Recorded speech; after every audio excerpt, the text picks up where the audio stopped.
Ironworks is up a game here over humans. Collins, you would think, 15 years old? You think he can play humans? This kid plays a lot of Magic, and he's pretty good at it. He's got a Psy, Master Thopterus on the battlefield, though Jim looks to be in a pretty commanding position. Champion of the Parish, Kitesail Freebooter, Cam Ball, Council of Allocation, along with the Noble Hierarch, another Freebooter that's taken another card. Normally, Psy is able to win in situations like this, though it's a tough one here for Psy. We're going to have to see what Austin Collins can do because that Cam Ball, tough sledding. It's an issue.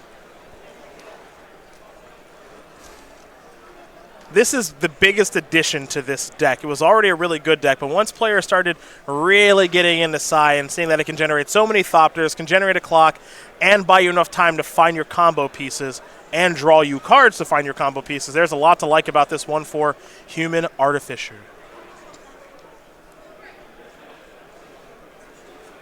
Oh, boy. Dexter's. I forgot I watched that show. Watched it in college. It was fun for legitimately it was fun for 3 seasons. And then, yikes. I think that I can do the suspend disbelief thing when the show really leans into it. Like, I don't mind suspending my disbelief for Daredevil or whatever, because the whole conceit of the Marvel Universe is that there's super-powered people. Yeah. Shows like Breaking Bad and Dexter, where they're not supposed to be, it's supposed to be rooted in reality, but they're just so awesome at what they do, and in Dexter's case, just so good at hand-to-hand combat that they sort of circumvent everything. That I can't do. I can't watch that.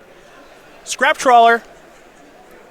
Bringing along some Nick Miller Thopter tokens, so Austin Collins is starting to gum up the battlefield a little bit here. Jim Davis has a copy of Knight of Autumn and Phantasmal Image in hand. I would say that Jim has drawn a lot of what he could ask for in a game. He's got some disruption pieces. He's got a clock there in Champion of the Parish. He's got a huge disruption piece in Cam Ball, and now he's got Knight of Autumn to be able to blow up something and potentially copy it. Yeah, there's not a lot of disruption that works against Ironworks once the thing's actually going, but Cam Ball is one of those things. Back up a little bit further, more writing that I would do to end the show is Dokes just stomping on Dexter so bad, and then they have a flashback scene where Dexter tries to chop a board with his hand and can't do it when he's a kid, and then they just pan back to, Dexter's just smashed body side of the docks. And then Dokes plants drugs on him or something. Yeah, he's got to finish it. Plants a gun on him or something to make it seem like it was legit. Now, I want to check your bingo board here. I know you have Knight of Autumn uses the first or third mode. Nah, I'm live. Don't have it. All right, good. Don't have it. Good. I can tell you were pro Dokes in that show. That's good. Not pro Dokes. I'm just pro Dokes winning the fight. Austin Collins is having some difficulties this game. Jim's drawn a lot of disruption. It's all very timely. As now here's our Chromatic Sphere. Trigger the Cam Ball. Collins will get a Thopter. Collins down to 9. Jim up to 24. Jim's life total not going to matter all that much. As once Austin's got it rolling, the game is going to end. It's infinite if he can do it. Now Austin's way out of this, of course, is a Lightning Bolt on the Cam Ball. It doesn't look like he's got any red mana at this stage of things. Not hard for this deck to generate red mana. But he's got to get the Cam Ball off the battlefield. Otherwise, every spell he plays is going to have to lose some life for it. And that's an issue. Scrap Trawler. Make another one. Follow up. Star. Jim says trigger the Cam Ball. 26-7 now. Austin making more Thopters. You can see how this deck can gum up the battlefield. Do some trading with some humans, so on and so forth. Stuff like Kitesail Freebooter right now just can't attack. Yep, but it's not really a long-term solution to the problem that Collins is in. Mm-hmm. It's got to involve getting the Cam Ball off the battlefield, and you can go from there.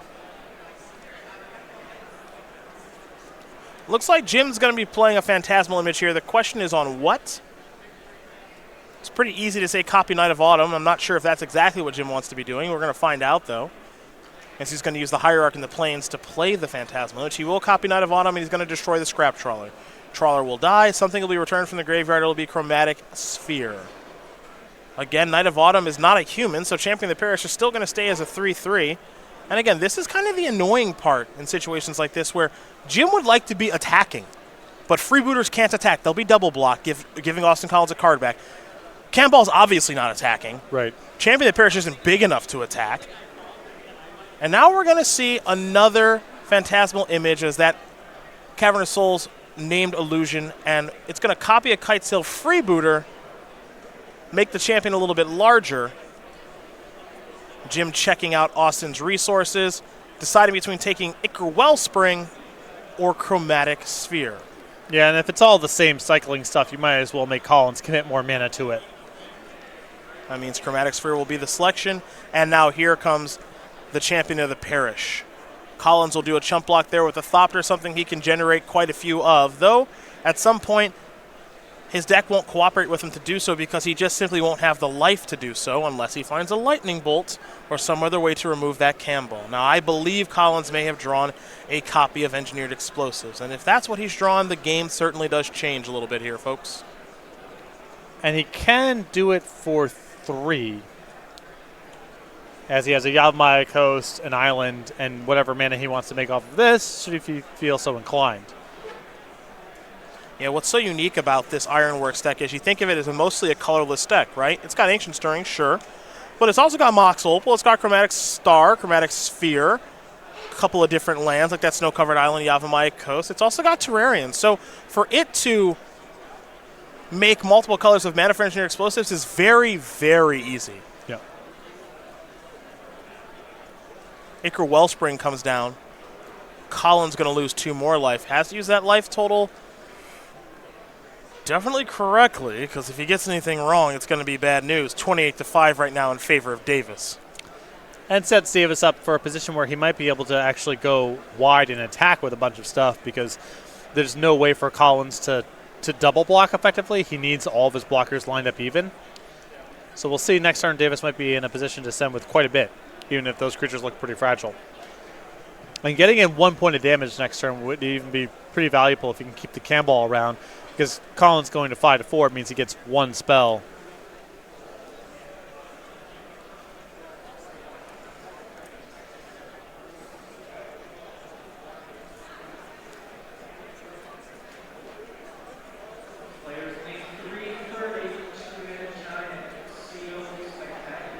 All right, back to Davis.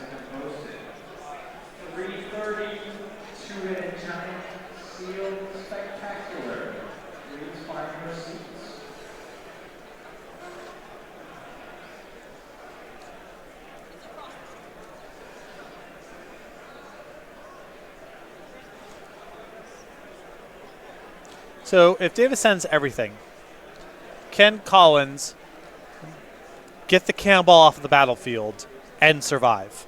So let's say he puts Sai, 2 Thopters in front of Cannonball, chump the Champion of the Parish, chump the Knight of Autumn.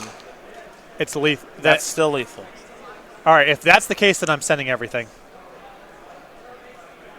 This might even make, well, this makes it even Okay, easier. well, sure. Now just send it all. I think Jim sees that play, and he says, let's do it. Because for me, the attack that's worrisome is if he can get the Cannonball off the battlefield and survive. That's the only thing that would make me worried. If that's not the case, then send in everything. Yep, and that's exactly what he's going to do. And Austin Collins is reaching for those lands like it looks like he may want to concede this particular game. As we mentioned, if the goal is to get the Cannonball off the battlefield, you have to triple block it. So Collins is going to line up the blocks here and see, okay, what can I do to stay alive? I block a Mantis Rider.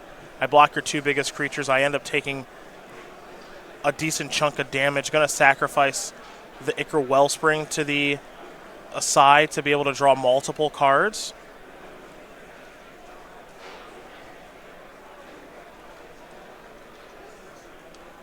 And you see Austin's going to explain the blockers. Again, Sai is the thing that's keeping Austin in this game. Might be the card that wins them the 3rd game, too. You see 1 in a blue, sacrifice 2 artifacts, draw a card. Collins, again, at such a young age. Number 4 on our SCG Tour leaderboard. And I expect to see a lot of him next year in his attempts to qualify for the Players' Championship. Would not be surprised at all if the 15-year-old gets there. So that is now the magic number here for Davis, getting Collins down to 2. So he's locked out now of non-creature stuff. Going to tap out. Jim Davis, Austin Collins going to get ready for a third and final game as Humans and Ironworks are all tied up. I know at the beginning a lot of people thought this was a good matchup for Humans, and there are times where it is, but you don't feel comfortable. They're able to break out of a lot of your lock pieces pretty easily thanks to engineered explosives. And also it's just that their fastest draws are just kind of hard to interact with too. That's part of it. Now with Davis on the draw, if Collins just has something like Mind Stone into Ironworks, puts a lot of pressure on Davis to have some very specific sideboard cards. Well, these players are going to get ready here for game number 3. Again, we are in round 7 here from Baltimore. I want to thank each and every single one of you for tuning in. Cedric Phillips, Patrick Sullivan, we are here in the booth. Nick Miller is over in our sideboard and feature match area. As we're covering our final open here of the year, Seth Manfield walking up with a slip. He's a winner. Is the Magic Hall of Famer. I think we might see him next round.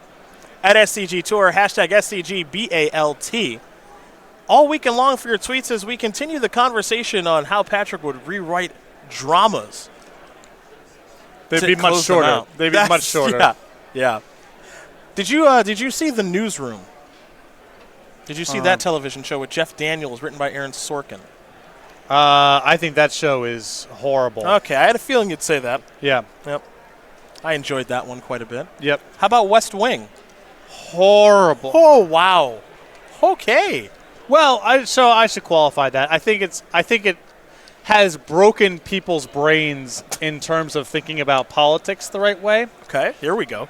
It's not necessarily like the worst show. It has moments of being entertaining or whatever. But the notion that your opponents are people also acting in good faith, and they just have a different way of viewing things, and that we all agree on what we're trying to get to, but we disagree on the ways to get there. And so we have conversations where the not only the facts matter, but sort of the principles matter. That is a lie. That's a total lie. And that, so it either matters or it doesn't. Like the outcome of politics, things that you're discussing, matters or it doesn't. Okay. If it does matter, then you actually really need to care. And part of caring is not assuming that your opposition is acting towards the same goals. I see. Because otherwise they would. Political Patrick is here. Yeah. How do you feel about Law and Order? Our director would like to know. I mean, it's mind-numbing trash, but it's good for what it is. Are you a fan? I queue it up every now and again. Now, do you queue up the normal version, or do you go to the Special Victims Unit? I go to all of them. Or Criminal Intent? I take them all in. Oh, you dabble in all areas. Okay. You celebrate the whole collection. Yeah. That's good. Yeah, I like them all. Gotcha. Small doses. Yes. It does turn your brain to mush. Yeah. Looks like Davis is going to take a mulligan here while Collins waits. So the idea that is sort of woven through the West Wing of everyone wants to do A, and then someone rolls up and says, well, I have this information, and between that and my decency and the powers of my conviction, I think that we should do B instead. That never happens, ever, in real life. Okay. And the idea that is a thing that happens, which the West Wing kind of promotes, has broken people's brains in terms of thinking about politics. There you go. Aaron Sorkin, if you're watching, no good. Also, the writing is just so circuitous and exhausting. The characters are... Aaron Sorkin is a master of making characters that are supposed to be likable but are unlikable. That's a quality. That's a genius. That's Yeah. It's a quality. The Newsroom is also... The Newsroom also has that same sort of concept. Love The Newsroom. It's just so much fun to watch. Because I just kind of shut my brain off during these shows. The opening scene caused me to... You probably hated it. Atrocious. Yeah. Ancient Stirrings will reveal a scrap trawler. No, both sides are wrong. The only truth comes from the news. It's like, wow, is that dumb and wrong? And then and he's just like abusive towards everyone, but they love it because he's just so good at doing the news that they'll just put up with anything. Like, he's so good at the news. Even if he's a horrible, abusive misogynist, we love it. Yeah. He's so good at it. Just truth bombs left and right, and people care. He tells the truth, and people care. Like, what a work of fiction that is. Engineer Explosives is going to be set on 2. I'd rather watch Jurassic Park. If you're going to ask me to suspend my disbelief like that, I'm going to watch some dinosaurs. I heard the new one is a delight. The newest Jurassic Park. Got to be great. It's got to be really good. Yeah, how about a dinosaur news show? Just dinosaurs. Also would rather watch dinosaurs telling you the news. BoJack's got elements of that. Okay, There's yeah. I know you love that show. I do. It's horrible, but I know you enjoy it's it. a masterpiece. The things that you like and dislike, they are so opposite of me I love it. I love it. Here's Kitesail Freebooter that'll die to explosives a little bit later. 2 is the number of choice in this matchup with Engineer Explosives. Most of Jim Davis's Disruption, Thalia, Freebooter, Meddling Mage, 2 mana. Mm-hmm. So you want to name? Obviously, Austin could have played the explosives on 1, try to blow up the vial, cut off, Noble Hierarchs and Champions, all that stuff. No way. The disruptive stuff is all happening at 2. Meddling correct. Mages and Freebooters. So let him have the vial. Don't care that much about that. It's just make sure that you can have your cards and cast them. Inventor's Fair? Oh, man. Hold on. It has to gain a life. You're right, it does. It's going to be pretty tough for him to do that in his all-artifact deck. You need 3, right? I do need 3. He's at 2. Inventor's Fair gaining a life. He only has 1 right now. 1 artifact. Engineer Explosives. Oh, I thought something we were waiting on a side trigger. No, Sai hanging out. Right. This could be the bingo, folks, for Team Cedric.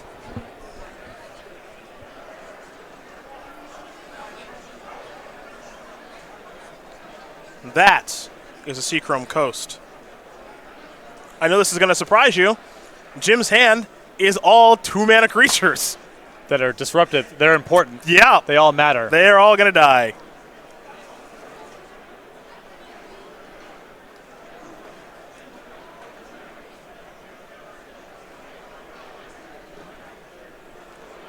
Sorry to all the West Wing fans out there. Yeah, now here's your apology. I know. Here it is. It's a little late. It's not necessarily that you have bad taste. You might just be gullible.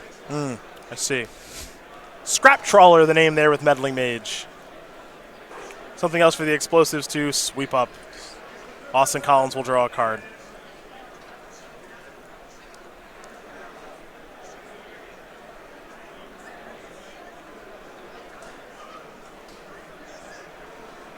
The young man with the plan. Playing one of the most difficult, if not the most difficult deck in all of Modern here in Ironworks. To a 5-1 start in game number 3 as he plays the Darksteel Citadel. That's artifact number 2. We're getting close. Yes, we are. I did not like losing bingo a couple of weeks ago. So does that actually get it for you, or is it just a space? That's it. That's it? Okay. Yeah, plus my free space where I talk about my FanDuel lineup.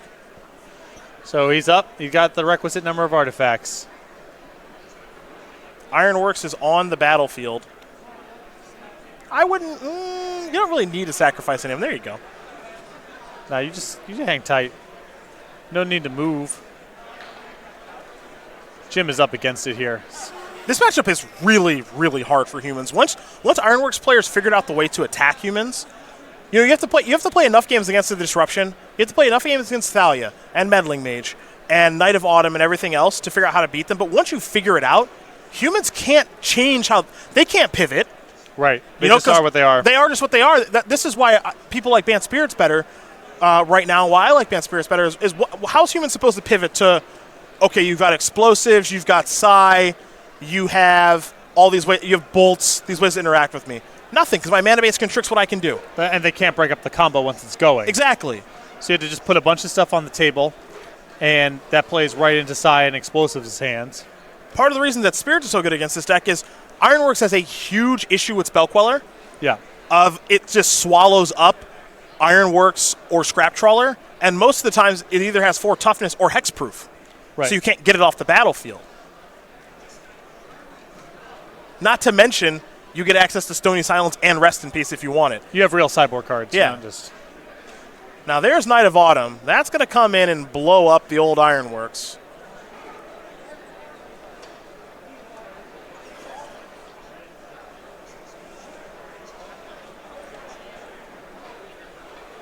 So Austin is going to lose the artifact. He'll sack it for 2 mana, it looks like. There's a Horizon Canopy for Jim. All right, Austin, don't forget that trigger, baby. No, no, no, no. Are we down to 2 artifacts? Yes. No, back up. No. No, the Ironworks goes to his hand. Yeah. So he's that's a beating. That's a beating. That's a beating. Jim is going to vial in Thalia. All right. Austin Collins with a Thopter and a Citadel. Does not trigger the Inventor's Fair. 1 artifact short. Can't claim my victory yet. There's a Buried Ruin. 5 mana. Ironworks. Make a Thopter. Gets a shot at it next turn. Yes, he does. Even if Jim draws a Shatter here, you're still good. Still get to 3. Mm-hmm. Yeah. Oh, this kid, he doesn't miss out on his damage. That's right. He doesn't miss out on his damage there with that Thopter. I wouldn't be surprised if the game went that way sometimes. Yeah. Where, things kind of grind to a halt, but they can't attack you effectively and just deal some damage. Oh, yeah. Are we making a move here? What is this? Scrap Trawler? Because the Meddling Mage? Oh, he's just probably dead now. Right.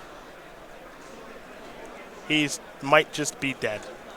At the very least, I think it is appropriate to get the Scrap Trawler out of your hand because of a potential Meddling Mage. So I like that play a lot. He doesn't even have to do anything now if he doesn't feel like it. No, he doesn't. Jim is going to untap Vial. We'll see where it goes.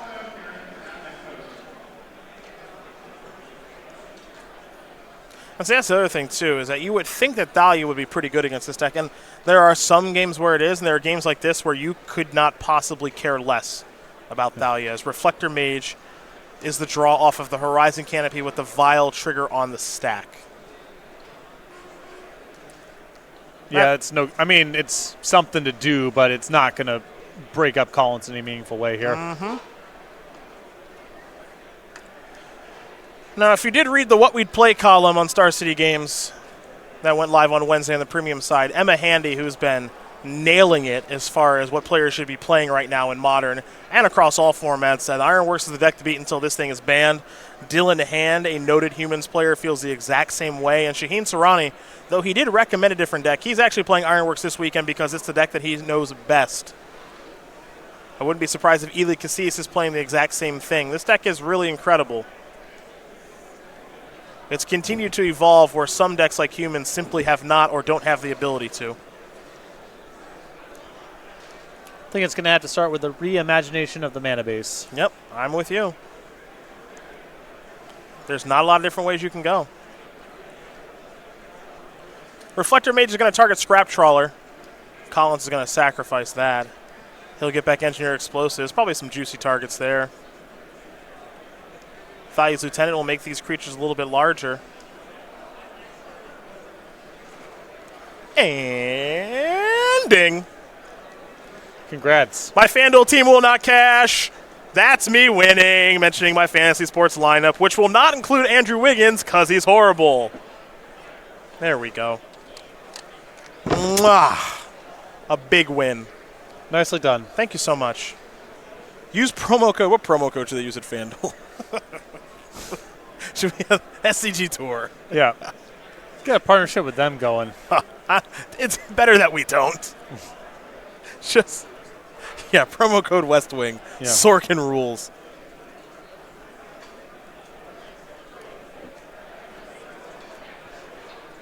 Collins is going to sacrifice.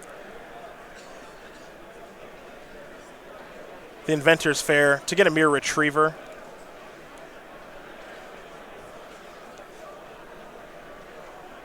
Now he'll sacrifice the token to play the Mirror Retriever. Side plus Crackland Ironworks is a nice little combination of cards. Oh, you realize that, huh? Yeah. Gonna get back Scrap Trawler. It's pretty sweet to make a Soul Ring instead of a 1/1. Scrap Trawler going to come down. Reflector Mage targeted Scrap Trawler, but Austin Collins was much too smart and sacrificed it with the trigger on the stack, which means he can cast it. Yeah, this is kind of fun. I'm just gonna do this for a little while. Yeah, I mean he has effectively infinite mana here, right? Infinite. So he's down color. one. He's down on. Is he down one on the loop? No, he's not. Yeah, he's just has all the mana. No, he's not down. No, yeah. no. He's up mana on these loops. Yep. Okay. So right now it should be infinite colorless mana that can turn into colored mana because of the Mox Opal. And so now I'm going to make infinite colored mana with the Mox Opal, and I am going to figure out a way to kill you. How do you plan on doing that, Austin? Does he not have a way to kill him? Oh, I see what he's going to do. So he's going to generate infinite mana. Okay. Yep. And then once he has infinite mana, he can generate infinite Thopters. And then he can draw his whole deck. He can draw his deck. Yeah. Or he can generate enough Thopters to draw his deck. He's got infinite blue mana because of the Mox Opal. So he can sack through side, draw his whole deck, and then whatever. Yeah, and that's exactly what he's explaining to Jim right now. Isn't it awesome when, like, Jim, this is just humorous to me. Jim is 34, Austin's 15. He's like, no, I'll explain the infinite combo to you. Normally it's the other way around. Someone new to the game is like, what are you doing? I don't understand. And the older player's like, oh, let me explain it to you. Austin's like, I'm happy to explain to you what I'm about to do. So Austin will continue to go through the motions here, as I believe Austin should have plenty to get this done. Looks like he's going to work through Buried Ruin here as well. Perhaps he's made a miscalculation. Not sure.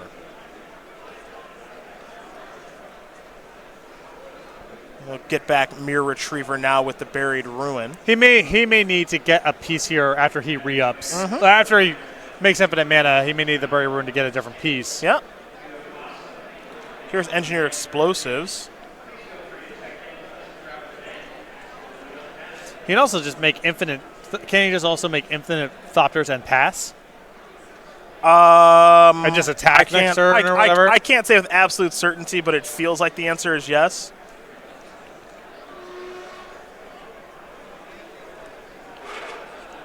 Yeah, because if he's up mana on the exchanges, then he can sort of start paying mana down on the Scrap Trawler loops, which costs him one. But if he has infinite mana, then it doesn't matter.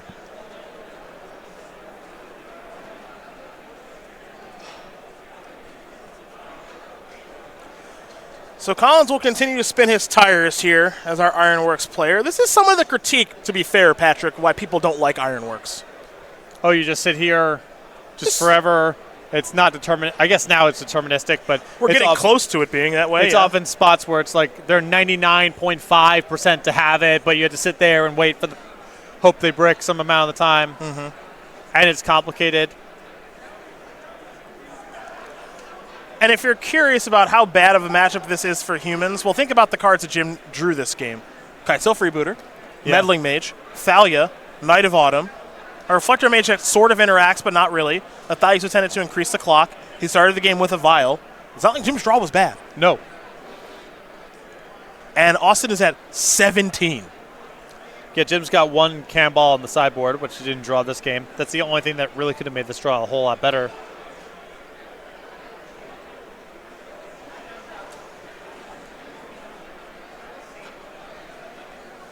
I guess Jim wants to know how he's going to win, perhaps? Make sure he has a way to win in the deck. Pyrite Spellbomb.